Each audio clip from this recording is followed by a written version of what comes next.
6월 27일 새 정부 들어 첫 가계대출 규제가 드디어 도입이 됐습니다. 굉장히 많이 당황스러우실 거고 내 대출이 어떻게 되는 건지 이런 고민이 많이 되실 텐데, 기강TV가 발표된 대출 규제에 대해서 청약과 관련된 주요 핵심 내용들을 구체적으로 정리를 해봤습니다. 딱 3분만 집중해 주시면은 근본 대출 규제 중에서 청약과 관련해서 이런 문제가 있구나, 이 부분에 대해서 명확하게 알게 되실 겁니다. 사실 근본 발표된 대책은 저희가 6년 전인 2019년 12월 16일에 이미 한번 경험을 했었던 대출 규제와 굉장히 유사한 부분이 있습니다. 특히 그 중에서도 가장 쟁점이 많이 되고 있는 건 총 3가지가 있고요. 첫 번째는 분양 아파트에 대한 중도금 대출이 어떻게 되는 건가, 두 번째는 분양 아파트에 대한 잔금 대출은 또 어떻게 되는 건지, 마지막으로 세 번째는 소유권 이전 조건부 대출에 대해서 과연 어떤 규제가 적용되고 있는지, 딱 이 3가지니까요. 이 부분을 정확하게 정리해 드리도록 하겠습니다.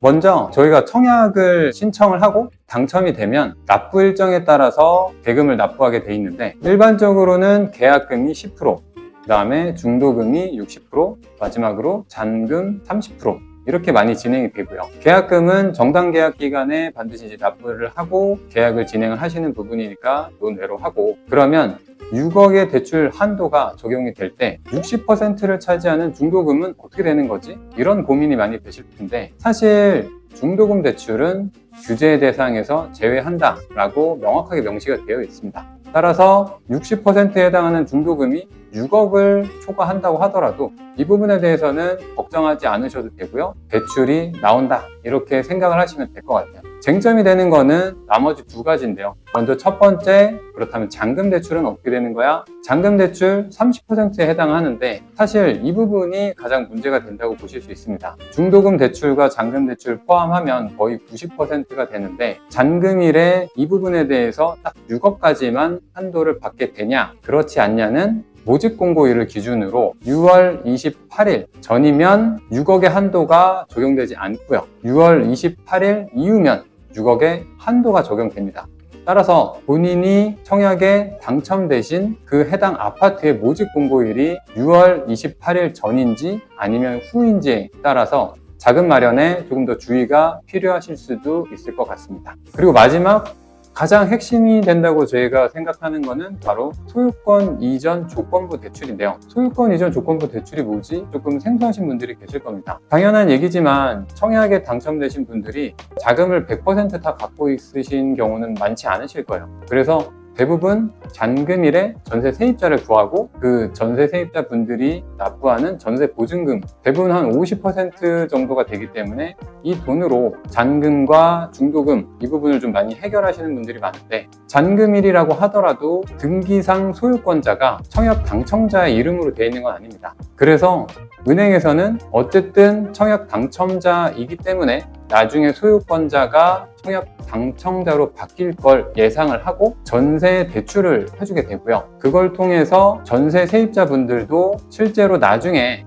집주인이 청약 당첨자로 바뀌겠지만 그 전에 전세 대출을 받을 수 있게 되는 겁니다. 예를 들어서 10억이고 전세가 5억이면 전세 세입자분들은 대출을 통해서 5억이라는 전세 대금을 마련할 수 있고, 청약에 당첨됐던 분들도 10억 중에 5억이 전세 보증금으로 들어오기 때문에 납부에 굉장히 순풍이 트이게 되는 상황인데, 근본 규제에서 이 소유권 이전 전세 대출을 완전히 금지시켜 버렸습니다. 따라서 대출을 하나도 받지 않는 전세 세입자가 전세로 들어오는 경우를 제외하고는 사실상 전세 보증금을 통해서 잔금 납부하는 경우를 원천적으로 봉쇄하게 된 건데요. 이 부분이 많은 분들에게 청약에 당첨돼도 내가 필요한 돈이 6억을 넘어가기 시작하면 대출도 안 되고 세입자를 통한 전세 보증금으로도 안 되고, 그래서 굉장히 납부에 어려움을 겪게 되실 거라고 제가 예상을 하고 있습니다. 마지막으로 한 번 더 오늘 알려드린 내용을 좀 정리를 해보면, 첫 번째, 분양권 중도금 대출